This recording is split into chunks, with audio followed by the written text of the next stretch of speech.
আসসালামু আলাইকুম, সাজিস কুকিং হাউসে স্বাগতম।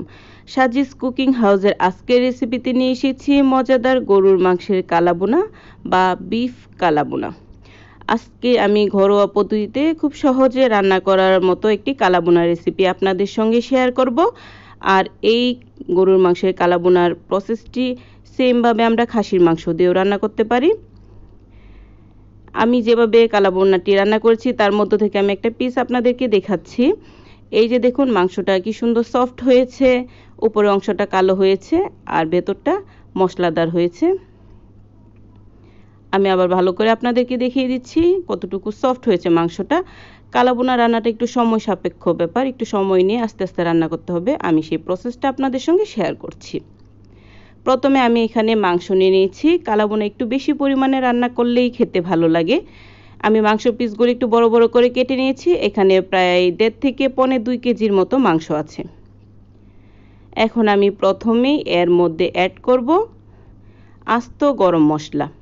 এখানে আমি স্টার মশলা নিয়েছি 2টি, নিয়েছি এলাচ, বড় এলাচ 2টি নিয়েছি, আর নিলাম তেজপাতা, দারচিনি কয়েক টুকরা, লাগবে জয়ত্রী। এই আস্ত গরম মশলাগুলো আমি প্রথমেই দিয়ে দিচ্ছি। আর এখানে লংও দিব। লংটা আমি একটু পরে অ্যাড করছি, কারণ এই সময় আমার নিতে মনে ছিল না, আমি পরে অ্যাড করে দিয়েছি। এখন আমি এর মধ্যে অ্যাড করব পেঁয়াজ বেরেস্তা। এখানে কিন্তু পেঁয়াজ বেরেস্তাটাই দিতে হবে। কালাবোনার ক্ষেত্রে পেঁয়াজ বেরেস্তাটা হচ্ছে ইম্পর্টেন্ট। এখানে আমি 1 কাপের মতো পেঁয়াজ বেরেস্তা দিয়েছি, আর দিচ্ছি 1 কাপ পেঁয়াজ কুচি। পেঁয়াজ বেরেস্তা, পেঁয়াজ কুচি দুইটাই কিন্তু কালাবোনায় লাগবে। এখন আমি দিয়ে দিচ্ছি মরিচ গুঁড়ো 2 চামচ। মরিচটা যে যার পছন্দ অনুযায়ী দিবেন। কেউ ঝাল বেশি খেতে চাইলে আরেকটু বেশি দিবেন, আর কম খেতে চাইলে আরেকটু কম দিবেন। এখানে 1 চামচ হলুদ গুঁড়ো দিচ্ছি,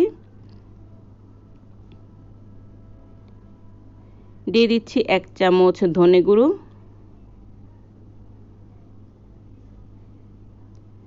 আমি এখানে জিরে গুঁড়ো দিব 1.5 চামচ। এখানে নর্মাল জিরে আর সাদা জিরে দুইটা আমি একসাথে গুঁড়ো করে নিয়েছি। আর দিচ্ছি স্বাদ মতো লবণ। লবণটা যার যার টেস্ট অনুযায়ী দিবেন। এখন আমি এর মধ্যে অ্যাড করে দিচ্ছি 1.5 চামচ আদা বাটা, আর দিব 1.5 চামচ রসুন বাটা।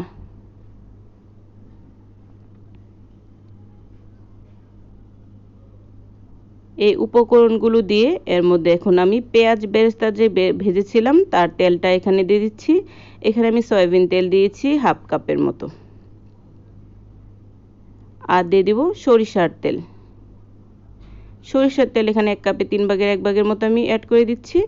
এটা শুধুমাত্র সরিষার তেল দিয়েও রান্না করা যাবে। আমি এখানে 2 ধরনের তেলই ইউজ করেছি, আর তেলটা কিন্তু পেঁয়াজ বেরেস্তা ভাজা তেলটাই দিতে হবে। এখন আমি খুব ভালোভাবে মশলাটাকে সঙ্গে মাংসটাকে মিক্স করে নিব। এই পর্যায়ে খুব ভালোভাবে মশলার সঙ্গে মাংসটাকে মেশাতে হবে। 5 থেকে 6 মিনিট সময় নিয়ে খুব ভালোভাবে আমরা মশলার সঙ্গে মাংসটাকে মিশিয়ে নিচ্ছি। আর লং যে আমি দিয়েছিলাম না, ওই লংটা এখন অ্যাড করে দিলাম। এখন সবগুলো মশলার সঙ্গে আমি সময় নিয়ে ভালোভাবে মিশিয়ে নিলাম। মিশিয়ে নিয়ে আমি ঢাকা দিয়ে আধা ঘন্টা থেকে 1 ঘন্টার মতো ম্যারিনেট করে নিব। এর মধ্যে আমি অল্প একটু পানি ইউজ করব। অনেকে পানি ইউজ করে না, আমি এখানে অল্প, খুবই অল্প পরিমাণে, দেখুন কতটুকু পানি ইউজ করছি। 1 কাপের 3 ভাগের 1 ভাগের মতো পানি এখানে আমি দিয়েছি। দিয়ে আমি মাংসটাকে চুলায় বসিয়ে দিলাম।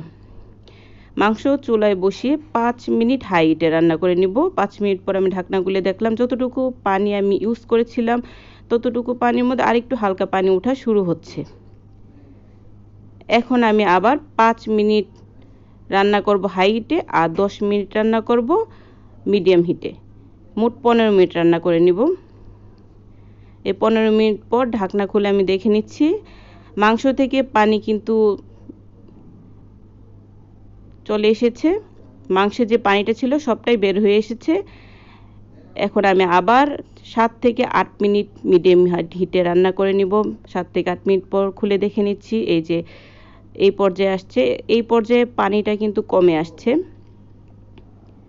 এখন ঢাকা দিয়ে মিডিয়াম টু লো হিটে রান্না করে নিব আরও 7 থেকে 8 মিনিটের মতো। কালা ভুনাতে কিন্তু অনেক ধরনের মশলা লাগে। এখন প্রায় 40 মিনিটের মতো আমি রান্না করে নিয়েছি। এখন কিছু মশলা অ্যাড করছি। এর মধ্যে দিয়ে দিচ্ছি গোলমরিচ গুঁড়ো। এখানে সাদা কালো 2 ধরনের গোলমরিচ আমি নিয়েছি। এখানে 1 চামচ গোলমরিচ গুঁড়ো দিলাম। দিয়ে দিচ্ছি কালো জিরে গুঁড়ো। কালো জিরে গুঁড়ো দিচ্ছি হাফ চামচ কালো জিরে গুঁড়ো দিলাম। এখন দিয়ে দিচ্ছি জায়ফল বাটা হাফ চামচ আর জয়ত্রী। এখন দিচ্ছি স্পেশাল একটি মশলা রাঁধুনি। কালা ভুনাতে রাঁধুনিটা অ্যাড করতে হয়। এখানে 1 চামচের মতো আমি রাঁধুনি গুঁড়া দিয়েছি। রাঁধুনি কিন্তু কোনো ব্র্যান্ডের মশলা না, এখানে জাস্ট এটা রাঁধুনি মানে রাঁধুনি মশলা। যে এই মশলাটা হচ্ছে রাঁধুনি মশলা। কালা ভুনাতে অবশ্যই রাঁধুনি মশলাটা দেওয়ার চেষ্টা করবেন। এটা ছাড়া কিন্তু এর ফ্লেভারটা আসবে না বা কালারটাও কিন্তু সুন্দরভাবে আসবে না। এখন আমি সবগুলো মশলার সঙ্গে ভালোভাবে মিশিয়ে নিচ্ছি। মশলার সঙ্গে ভালোভাবে মিশিয়ে নিয়ে ঢাকা দিয়ে আরও 15 মিনিট আমরা লো হিটে রান্না করে নিব। লো হিট বলতে একেবারে দমে দেওয়া হিটের মতো না, আরেকটু বেশি হিট দিয়ে আমরা রান্না করে নিব 15 মিনিটের মতো। এর মধ্যে আমরা একটু নেড়ে দিব 2 থেকে 3 বার, নয়তো তলানিতে কিন্তু লেগে যাবে। এটা আমরা একটু খেয়াল রাখবো। 10 থেকে 15 মিনিট পর এই যে দেখুন রান্না আমাদের হয়ে এসেছে। প্রায় আরও অনেকটা সময় লাগবে রান্না করতে, কিন্তু আমাদের মাংসের কালার কিন্তু চলে এসেছে, কালো হয়ে এসেছে প্রায়। এখন আমরা বসিয়ে রাখবো চুলার উপরে। এই লো হিটে বসিয়ে ঢাকা দিয়ে রেখে দিব। এখন অন্য একটি কড়াই নিয়ে আমরা বাগার বা ফোড়ন দেবার জন্য অন্য একটি কড়াই নিয়ে নিব। আমি আগে একটু ভালো করে একটু নেড়ে নিচ্ছি। এই পর্যায়ে একটু ভালোভাবে নেড়ে চেড়ে রান্নাটা করতে হবে। খেয়াল রাখতে হবে যাতে তলানিতে লেগে পুড়ে না যায়। কালা ভুনা কিন্তু পুরা মাংস নয়, এটা খেয়াল রাখতে হবে অবশ্যই। এখন আমি আরেকটি কড়াই নিয়ে নিলাম। এই কড়াইয়ের মধ্যে এখন আমি সরিষার তেল দিয়ে দিচ্ছি। ফোড়নের ক্ষেত্রে সরিষার তেলটা ইউজ করবেন।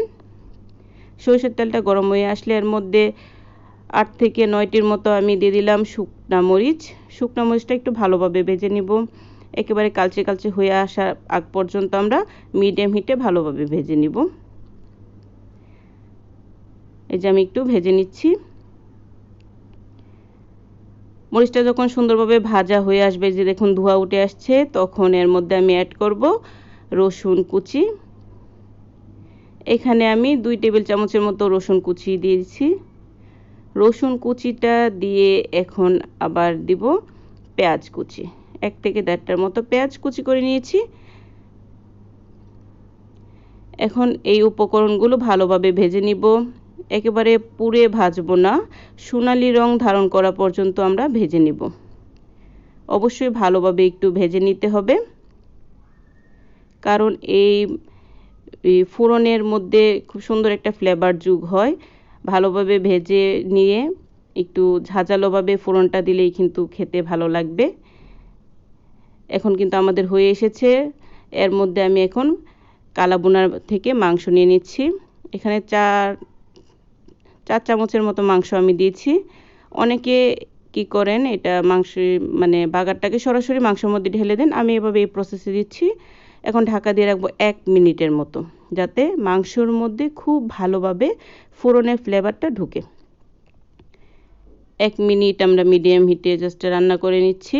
নিয়ে আমরা সরাসরি কালা ভুনার মধ্যে ওই ফোড়ন দেওয়া মাংসটাকে ঢেলে দিব।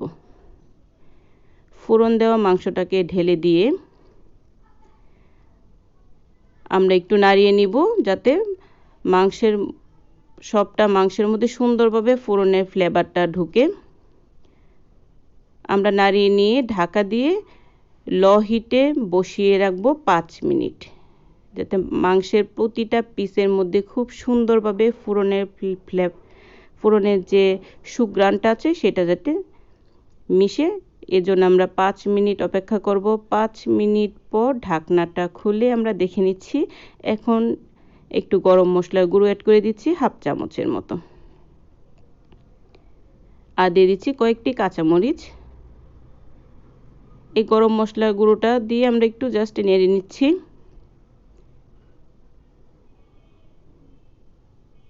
চুলার আঁচটা এই পর্যায়ে অল্প পরিমাণেই থাকবে। অল্প আছে 2 মিনিটের মতো বসিয়ে রাখবো, যাতে এই গরম মশলার ফ্লেভারটাও ঢুকে মাংসের মধ্যে। 1.5 থেকে 2 মিনিট পর ঢাকনা খুলে আমরা দেখে নিব। এখন কিন্তু আর ঢাকা দেব না, এখন আর 6 থেকে 7 মিনিট আমরা এভাবেই রান্না করে নিব। একটু নেড়ে রান্না করতে হবে, খেয়াল রাখতে হবে তলানিতে যাতে কোনোভাবেই লেগে না যায়। আমি এভাবে নেড়ে রান্না করে নিচ্ছি। দেখুন মাংসের রং কিন্তু পরিপূর্ণভাবে কালো হয়ে এসেছে। কালা ভুনা কিন্তু কোনো ভাজা মাংস নয় বা পোড়া মাংস নয়। কালা ভুনা মানে কালা ভুনা। কালা ভুনা থাকবে, উপরটা কালো কুচকুচে হয়ে যাবে, ভিতরে মাংসের মশলাগুলো খুব সুন্দর করে ঢুকবে, মাংসটা সফট হবে। তাই আমরা খুব খেয়াল রেখে ভালোভাবে এই পর্যায়ে নেড়ে মাংসটাকে রান্না করে নেব বা কষিয়ে নেব। আমি আপনাদেরকে দেখিয়ে দিচ্ছি, এই যে দেখুন কি সুন্দরভাবে কালো হয়ে এসেছে। আমি মাংসটা তুলে দেখাচ্ছি আপনাদের। কালা ভুনায় কিন্তু সব ধরনের মাংস দেওয়া হয়, এখানে সিনার মাংস আছে, নর্মাল সাধারণ সলিড মাংস আছে, হাড় আছে, সবই আছে, তেলও আছে। সবগুলো মাংসের মধ্যে যাতে খুব সুন্দরভাবে ফ্লেভার মশলা ঢুকে সেইভাবে আমরা রান্না করব। আমি তো আপনাদেরকে রান্নার প্রসেসটা দেখিয়ে দিচ্ছি। এই যে দেখুন আমি একটা মাংস তুলে আপনাদেরকে দেখাচ্ছি মাংসটা কতটুকু সফট হয়েছে। দেখুন মাংসর কালারটা একেবারে কালো হয়েছে আর মাংসটা কতটুকু সফট হয়েছে। আমি আপনাদেরকে খুলে আরও ভালোভাবে দেখাচ্ছি। আমার রান্নাটা কিন্তু হয়ে এসেছে, আপনারা দেখেই বুঝতে পারছেন। অনেকটা সময় নিয়ে কিন্তু এই কালা ভুনাটা রান্না করা হয়েছে। এই যে দেখুন এখন কিন্তু আমার রান্নাটা প্রায় হয়ে এসেছে, আর খুব একটা সময় লাগবে না। এখন জাস্ট নেড়ে চেড়ে আমরা মাংসটাকে নামিয়ে নিব। কালো ভুনাটা একটু ধৈর্য সহকারে রান্না করতে হয়, যথেষ্ট সময় লাগে, প্রায় 1.5 ঘন্টার মতো সময় লেগেছিল এই রান্নাটা করতে। দেখুন আমার কালো ভুনা রান্নাটা কিন্তু হয়ে এসেছে। আমি খুব সহজ পদ্ধতিতে ঘরোয়া মশলা দিয়ে চেষ্টা করেছি আপনাদেরকে কালো ভুনার প্রসেসিংটা দেখাতে। যতটুকু মশলা না দিলেই নয় ততটুকু দিয়েই দেখিয়েছি। আপনারা তো আমার প্রসেসটা সবটা দেখেছেনই, আশা করছি আপনাদের প্রসেসটা পছন্দ হয়েছে। এই যে আমার রান্না কিন্তু কমপ্লিট, আমি ঢাকা দিয়ে চুলাটা এখন অফ করে দিব।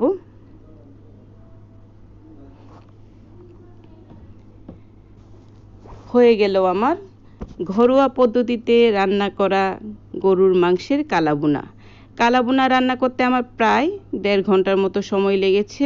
কালা ভুনা কিন্তু পুরে কালো হয়ে যাওয়া বা ভাজা মাংস নয়, এটা হচ্ছে কালা ভুনা মানে কালা ভুনাই। দেখুন মাংসটা কতটুকু সুন্দর কালো হয়েছে। আমার এই রান্নার প্রসেসটা আশা করছি আপনাদের পছন্দ হয়েছে। আমি কিন্তু আপনাদেরকে মাংসটা ঘুরিয়ে ঘুরিয়ে দেখাচ্ছি, এই যে মাংসটা খুলেও দেখাচ্ছি, অন্যান্য মাংসগুলো দেখুন। আর আপনারা তো প্রথম থেকে শেষ পর্যন্ত দেখলেনই আমি কালা ভুনার রেসিপিটা কিভাবে তৈরি করেছি। আমি চেষ্টা করেছি সহজ পদ্ধতিতে ঘরে থাকা সাধারণ মশলা দিয়ে কিভাবে কালা ভুনাটা রান্না করা যায় সেই প্রসেসটা আপনাদের সঙ্গে শেয়ার করতে। আপনারা যদি এই প্রসেসে কালা ভুনাটা রান্না করেন আশা করছি আপনাদের ভালো লাগবে।